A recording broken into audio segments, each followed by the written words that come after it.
Bienvenue dans Face à l'Union, l'émission où nous proposons des questions, où nous posons des questions, j'y arrive, sans détour pour éclairer nos concitoyens.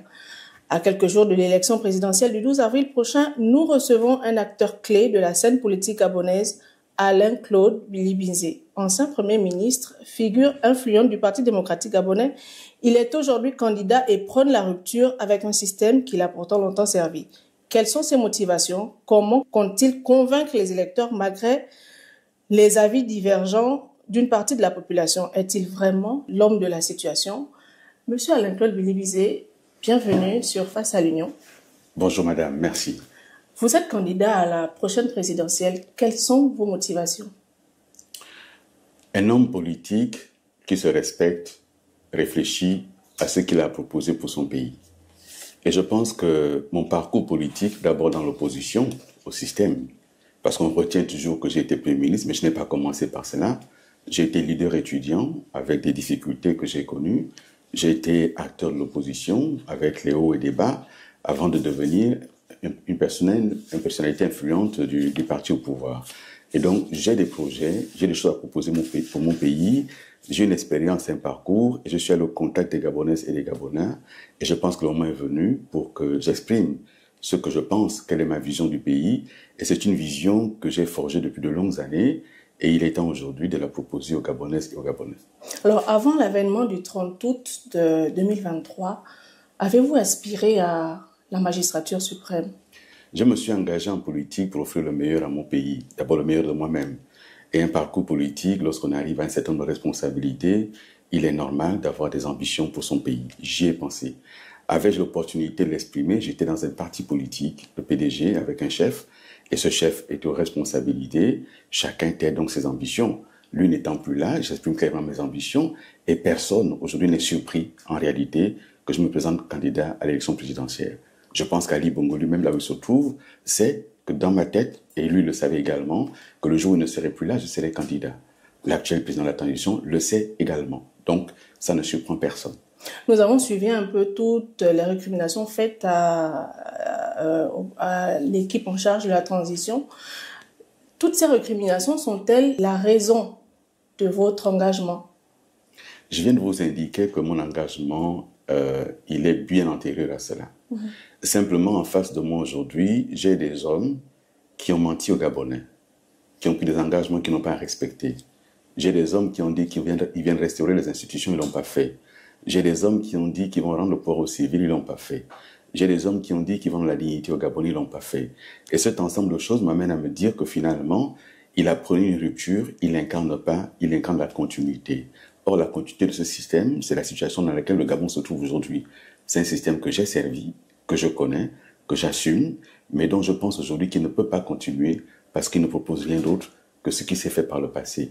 Et cette campagne qui est menée aujourd'hui par le président du CTRI, vous enlevez simplement sa photo, vous mettez celle d'Ali Bongo, c'est la même campagne. Pourquoi le dites-vous? Avec les mêmes acteurs, mais regardez vous-même cette campagne.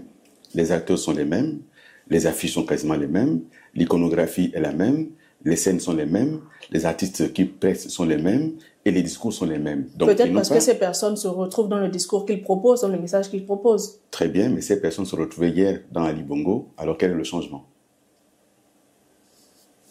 Peut-être au niveau des offres qu'ils proposent justement. Vous connaissez une offre qu'ils proposent là qui est différente de ce qu'Ali Bongo a proposé?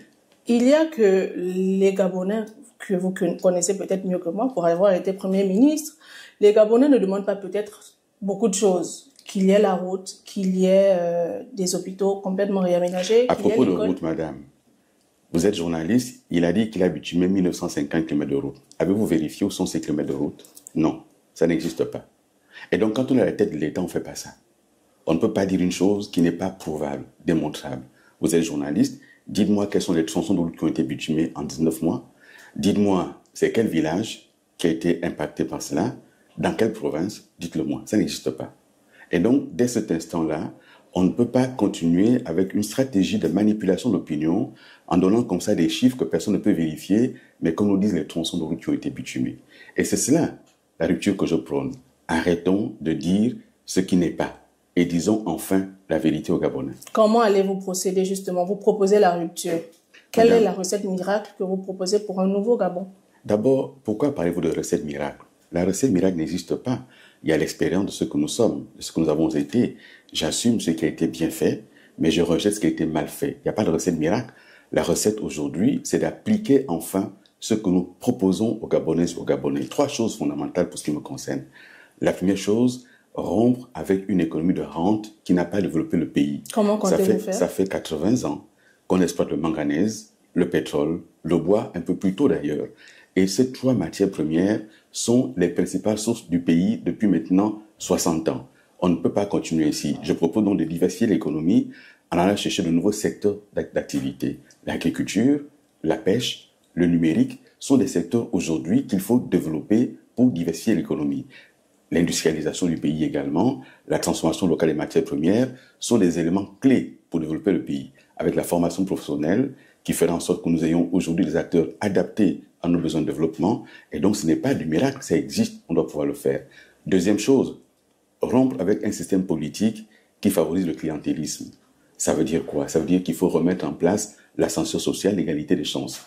Aujourd'hui, si on n'a personne en haut, on ne peut pas s'en sortir. Je connais ce système et je vois ce qui est aujourd'hui le club des copains, coquins et consanguins.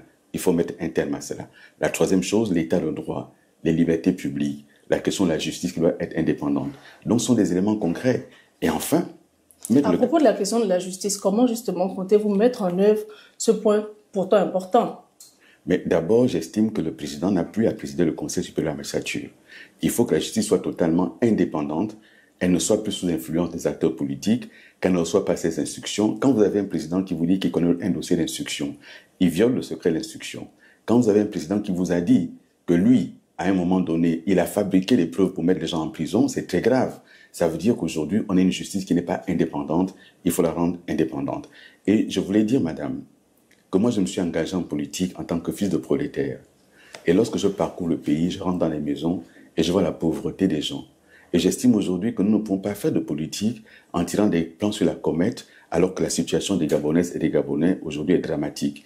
Il faut donc remettre la politique au cœur de nos préoccupations, d'abord la question du social. Et c'est pour cela que je propose 3 éléments clés. Accompagner les jeunes en quête d'emploi par l'octroi d'une indemnité premier emploi, de sorte que cet enfant qui est sorti de formation reçoive 80% de la dernière bourse qu'il a perçue. Et s'il n'était pas boursier, on l'aligne sur les 80% que les autres percevaient dans leur formation. Deuxième année, 60%. Si au bout de la deuxième année, il n'a pas trouvé un emploi, l'État l'installe dans sa première entreprise en tant qu'entreprise individuelle. Ça s'est fait ailleurs avec des résultats probants. On peut l'appliquer ici. Deuxièmement, accompagner les personnes du 3e âge, seules, isolées, les handicapés, avec une allocation vieillesse ou handicap, de sorte qu'ils puissent avoir de quoi s'en sortir convenablement. Et enfin, mettre en place ce que j'ai appelé le revenu universel garanti, accordé à chaque Gabonais dans le besoin. Et lorsqu'on a pu mener une enquête pour démontrer qu'il n'a pas d'autres revenus, 150 000 francs CFA par mois, j'ai fait des calculs, c'est faisable. Alors, comment justement comptez-vous mettre en œuvre tout ce projet? Parce que vous savez mieux que moi que tout ceci demandera beaucoup d'argent. Oui, bien sûr. Comptez-vous avoir l'investissement nécessaire, sinon les finances nécessaires à la mise en œuvre de ce projet ambitieux? D'abord, il y aura 0 endettement supplémentaire par rapport à ce projet. Nous allons chercher des ressources où elles existent. C'est pour cela que j'ai dit il faut d'abord regarder la question des finances publiques, la suppression d'un certain nombre d'institutions inutiles, notamment qui ne servent à rien. Le Sénat. Il faut supprimer le Sénat. Il faut supprimer le Conseil économique et social. Il faut supprimer la médiature de la République. Il faut supprimer le CND. Lorsqu'on a supprimé tout cela, dans la loi de finances actuelle, on dégage une économie de 22 milliards de francs CFA dans la loi de finances actuelle. À côté de cela, j'ai dit qu'on prend 10% des ressources du pétrole, 10% des ressources du manganèse, on y ajoute le bois. En totalité, nous sommes autour de 280 et quelques milliards de francs CFA, ce qui permet, en donnant à chacun 150 000 francs CFA par mois, de sortir 160 000 Gabonais de la pauvreté automatiquement. C'est faisable sans endetter l'État. Nous avons calculé sur la base de la loi de finances actuelle, sans aller chercher autre chose, même pas alourdir les impôts. Donc voilà ce que nous avons fait et nous allons les détailler auprès des Gabonaises et des Gabonais qui le comprennent parfaitement bien. Dès qu'il s'agit de s'occuper des pauvres, on vous dit qu'il n'y a pas d'argent. Mais quand il s'agit d'octroyer des primes à ceux qui ont déjà des salaires, là on trouve de l'argent. Vous comptez supprimer les primes alors? Je n'ai pas dit cela. Je dis qu'il faut pouvoir rééquilibrer. Lorsque vous avez 160 000 personnes qui acquièrent maintenant un revenu. Vous dynamisez l'économie. Il y a une économie locale qui se met en place. Chacun dans son village peut maintenant mener une activité. Et en réalité, c'est le Gabon qui gagne. Qu'est-ce qu'on gagne à maintenir les gens dans la pauvreté? Rien du tout. Et donc moi, c'est fort de mon expérience, fort de ce que je vais sur le terrain écouter les uns les autres, que je fais cette proposition concrète pour sortir les Gabonais de la pauvreté. Vous avez fait votre mea culpa sur expression directe. Pensez-vous que vos excuses suffiront justement pour que les Gabonais vous accordent leur confiance le 12 avril prochain? Vous savez, madame, moi je ne suis pas maître de ce que pensent les uns et les autres. Je suis maître de ce que je pense. Et ce que je dis, c'est qu'il m'est arrivé de commettre des erreurs. J'ai annoncé un certain nombre de chiffres lorsque j'étais porte-parole en 2016. Cela m'a été beaucoup reproché, mais j'ai annoncé des chiffres officiels. Et j'ai rencontré des familles de victimes qui m'ont expliqué la situation, qui m'ont dit, par exemple, M. Mavioga, César, il m'a dit qu'il était au quartier avec son enfant. Et son enfant n'est pas mort au QG ni dans des émeutes. Son enfant est mort dans sa maison, devant sa maison. Je ne le savais pas, madame. Je ne savais pas qu'au PK12, au PK8 plutôt, cet enfant avait été tué devant sa propre maison. C'était le petit frère de madame Mengue. Je ne le savais pas. Et donc, lorsqu'on écoute les témoignages des gens, il faut pouvoir avoir l'humilité de dire « je suis désolé, pardonnez-moi ». Est-ce qu'ils vont me pardonner? Je ne sais pas. Mais je demande pardon au peuple gabonais parce que je donne des chiffres qui étaient des chiffres officiels. Je n'ai pas mené d'enquête. Je n'étais pas en responsabilité pour mener des enquêtes. Est-ce que cela changera quelque chose? Je n'en sais rien. Mais ça change une chose en moi, déjà. C'est de pouvoir me soulager ma conscience en demandant pardon aux Gabonais et aux Gabonais. Oui, mais il n'y a pas que l'événement de 2016 qui reste gravé dans la mémoire. Il y a aussi eu le drame d'Esther Miracle qui reste aussi. Et qu'est-ce que j'ai à voir dans le drame d'Esther Miracle? Vous étiez Premier ministre à l'époque et donc certains estiment que toutes les failles constatées auraient pu être corrigées. Mais madame, j'ai été nommé Premier ministre le 9 janvier 2023. L'accident d'Esther Miracle intervient le 9 mars 2023. En 2 mois, j'aurais pu corriger les failles d'un système qui était là depuis 60 ans. Ce que j'ai fait, j'ai mené une enquête administrative. Et à côté de ça, une enquête pénale. Un certain nombre de responsables ont été pris et ils sont en prison aujourd'hui. Nous avons déterminé les responsabilités administratives. J'avais pris la résolution à l'époque d'interdire l'élevage de nuit. On a constaté que ce bateau n'aurait jamais dû être autorisé à prendre la mer. Qui a été avant moi aux responsabilités? Qui a donné les autorisations avant moi? Avant d'être Premier ministre, j'étais ministre de quoi? Ministre de l'Énergie. Quel était mon rapport avec Esther Miracle? Il y a eu un ministre des Transports. Il y a eu un directeur général de marine marchande. Pourquoi cherchons-nous systématiquement à accuser ceux qui n'ont rien à voir avec des responsabilités directes ou indirectes? Est-ce qu'avoir été Premier ministre, ça devient une faute dans ce pays? Combien y a-t-il de Premier ministres avant moi? Vous vous souvenez de l'histoire de Gabon Express dans ce pays? Vous savez qui était ministre des Transports à l'époque? Pourquoi ne reproche-t-on pas cela à Mme Missambo à chacune de ses sorties? Elle qui était ministre lorsqu'il y a eu ce drame, cet avion qui n'aurait jamais dû prendre l'air. Pourquoi on ne reproche jamais ça? Et donc, moi, je suis là pour dire aux Gabonais et aux Gabonais la vérité. Et Esther Miracle, j'ai pris mes responsabilités en menant une enquête qui a mené les gens en prison et qui a suspendu d'autres fonctionnaires. Et aujourd'hui, malheureusement, on a autorisé à nouveau la navigation de nuit sans tirer les leçons de ce qui s'était passé. C'est pour cela que, entre autres, je demande qu'il y ait une commission vérité, justice et réconciliation pour que nous sachions ce qui s'est passé dans notre pays et qu'on répare le pays, qu'on cesse comme cela de trouver des boucs émissaires. Je ne serai pas le bouc émissaire de ce qui a dysfonctionné dans ce pays. Êtes-vous prêt à assumer les conséquences de cette commission, les décisions qui seront prises? Mais bien entendu, je n'ai rien à me reprocher, je suis prêt à répondre. Mais est-ce que tout le monde est prêt à répondre? Pourquoi, selon vous, cette commission n'est toujours pas mise en place? Mais parce que ceux qui doivent la mettre en place n'ont pas intérêt. Parce qu'ils savent ce qui s'est passé, parce qu'ils se protègent mutuellement. Et donc, dans ce système où les uns et les autres se protègent, ils ne peuvent pas la mettre en place. Regardez, on m'accuse d'avoir dit qu'il y a eu 8 morts. J'ai donné les chiffres officiels. Mais ceux qui ont dit qu'il y a eu 300 morts, ils sont où? Pourquoi ils n'en parlent plus? Ils sont au gouvernement. Le ministre de la Justice disait qu'il y a eu des charniers.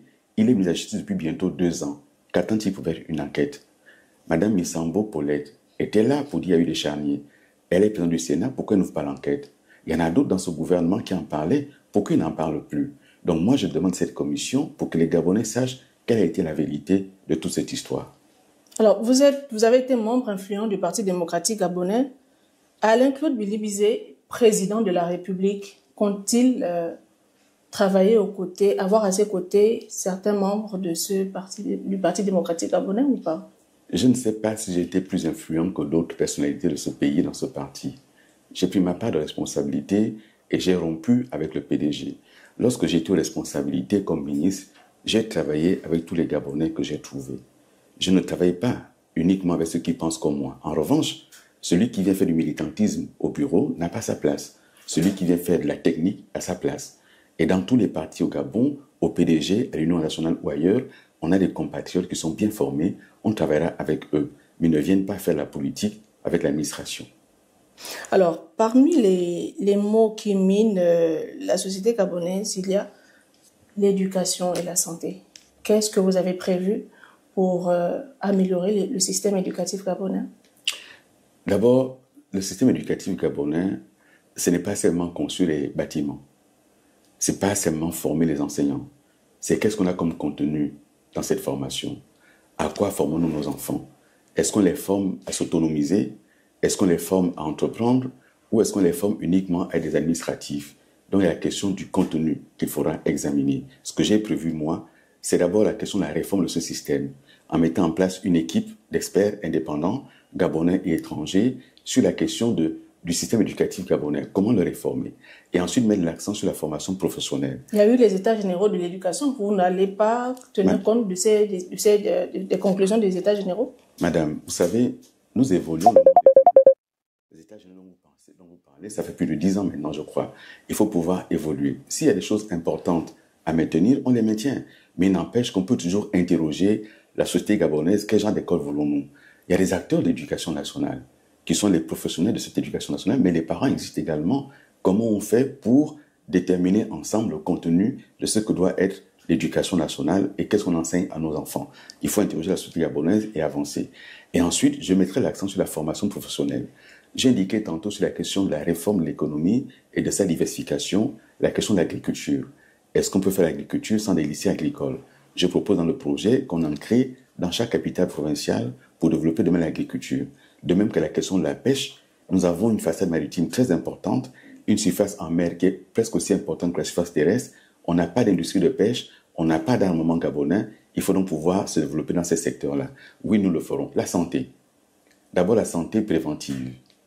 Nous avons aujourd'hui Libreville et ses environs, c'est des marécages partout. Dès qu'il pleut, tout le monde a le paludisme. Il faut donc faire la prévention en éliminant tous ces vecteurs-là. Et ensuite faire en sorte qu'il y ait la médecine de proximité. Les dispensaires de quartier, il en faut pour cesser d'engorger les centres hospitaliers universitaires où on part parce qu'on a mal à la tête, on part pour un palu, ça doit être traité dans les dispensaires de quartier avant d'aller aux hôpitaux d'arrondissement.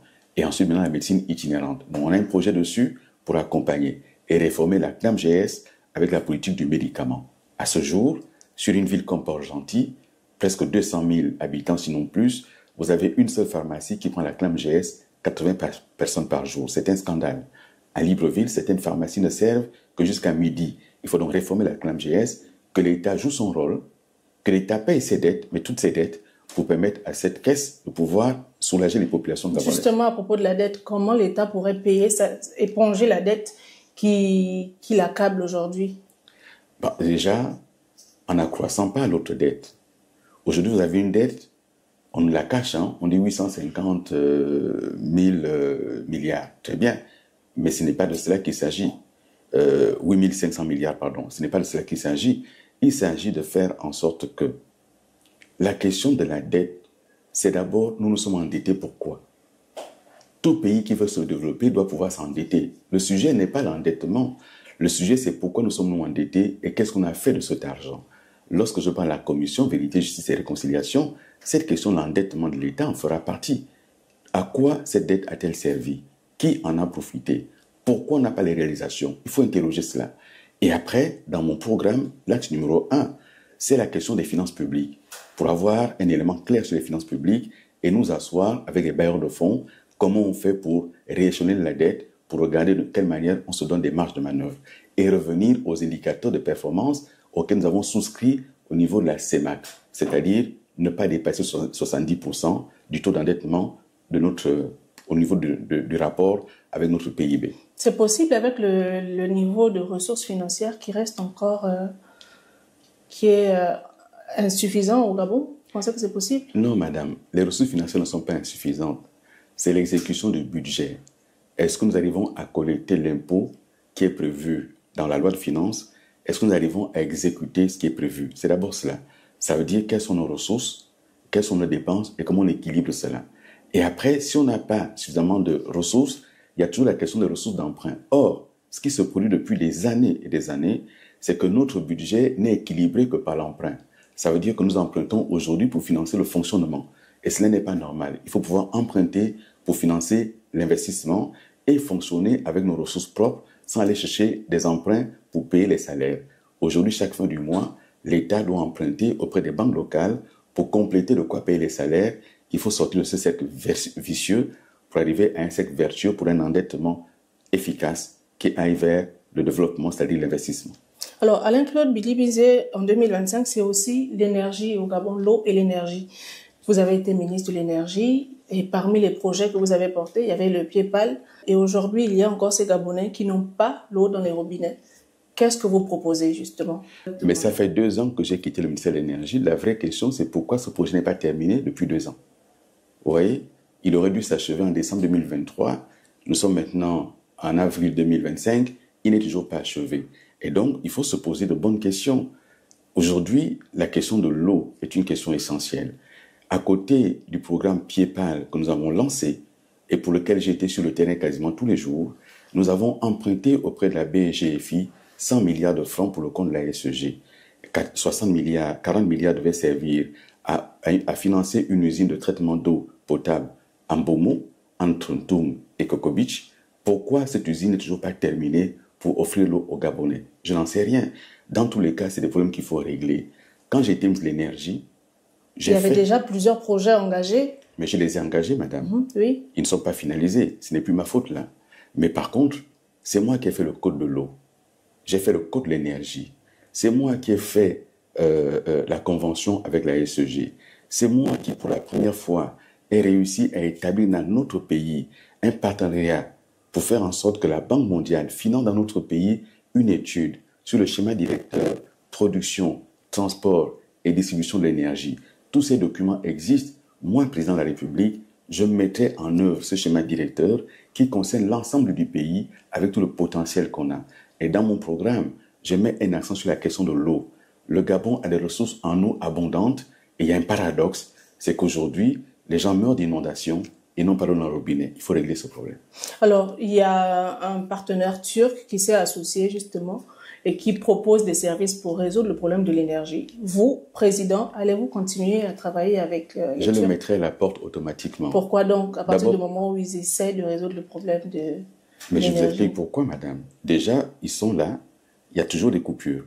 Donc, ce n'est pas la solution. Et ensuite, lorsque j'étais ministre de l'Énergie, je les ai reçus et j'ai refusé leur solution parce que leur solution ne permettra pas à la SEG de se développer. Nous avons aujourd'hui au sein de la SEG des besoins de financement de 400 milliards de francs. L'État doit plus de 100 milliards de francs à la SEG. Les particuliers doivent plus de 100 milliards de francs à la SEG. Il faut donc aider la SEG déjà à faire du recouvrement sur ce qui lui est dû. Première chose. Deuxième chose, au lieu de faire la Cité de la démocratie à 260 milliards de francs CFA, on prenait cet argent, s'il existe, pour financer la SEG, pour soulager les populations gabonaises. Qui va habiter la Cité de la démocratie? C'est un investissement inutile. Ali Bongo a eu tort de détruire ce qui existait. Celui qui est là a tort de faire cet investissement alors qu'on n'a pas d'hôpitaux, qu'on n'a pas d'université, qu'on n'a pas d'école. Il faut investir intelligemment. Et donc, moi, cap powership, je les mettrai automatiquement à la porte et je mettrai à disposition de la SEG les ressources suffisantes. Mais à côté de cette question de la SEG, il va falloir interroger la question des actionnaires privés de la SEG. Jusqu'à présent, on n'interroge que l'État. Mais quid des actionnaires, personnes physiques et personnes morales qui ont pris des participations à la SEG et qui aujourd'hui laissent l'État seul investir? Vous comptez faire un nettoyage? Bien entendu. Mais l'actionnaire qui ne répond pas, il devra partir. Il faut recapitaliser la SEG, faire une augmentation de capital. Celui qui ne suivra pas, le phénomène naturel de l'éviction fera en sorte qu'il s'en aille.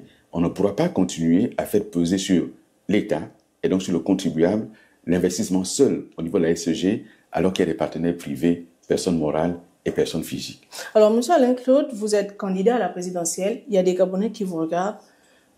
Quel message avez-vous à adresser à ces personnes qui devront choisir le candidat que vous êtes au soir le 12 avril prochain? Je suis candidat pour en finir avec un système qui n'a pas aidé notre pays à se développer.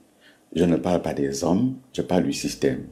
Les meilleurs des hommes que vous prenez, vous les mettez dans un système frelaté, il n'y aura rien de bon qui en sortira. Ce système est mauvais. Omar Bongo, qui l'a créé, en a fait le bilan. Il a dit, Dieu ne nous a pas donné le droit de faire du Gabon ce que nous sommes en train de faire. Il a fait le bilan de son système. Il fallait en finir avec ce système-là. Il a survécu. Aujourd'hui, il faut l'arrêter. Et je déplore que ceux qui ont fait le coup d'État aient finalement chaussé les bottes de ce même système. Et ils n'iront nulle part avec ça. Donc il y a d'un côté le choix entre la continuité qu'incarne le président de la transition et la rupture que je propose. Je ne propose pas une rupture pour rompre. Je propose une rupture pour une nouvelle espérance, pour un nouvel horizon. Tournons le dos au passé, orientons-nous vers l'avenir, en prenant toutes les leçons du passé pour nous orienter vers un avenir qu'on construit tous ensemble. C'est le message que je passe. Je sais de quoi je parle. J'ai servi ce système, je ne le renie pas. J'y ai été. J'en connais les forces et les faiblesses. Et hélas, les faiblesses sont plus importantes que les forces. Il faut en finir avec ce système. Voilà ce que j'ai à dire. Merci, monsieur Alain-Claude Billy-Bézé, d'avoir répondu à l'appel de l'Union. Merci de vous être prêté aux questions. Bonne chance pour la suite. Merci, madame. Bonne chance à vous. Merci. Les Gabonais voteront le 12 avril prochain. Croyez-vous en sa capacité à incarner la rupture qu'il promet? Le débat est ouvert. Continuez à suivre Face à l'Union pour décrypter ensemble les enjeux de cette élection cruciale. À très bientôt. Chaque planète a sa propre guerre.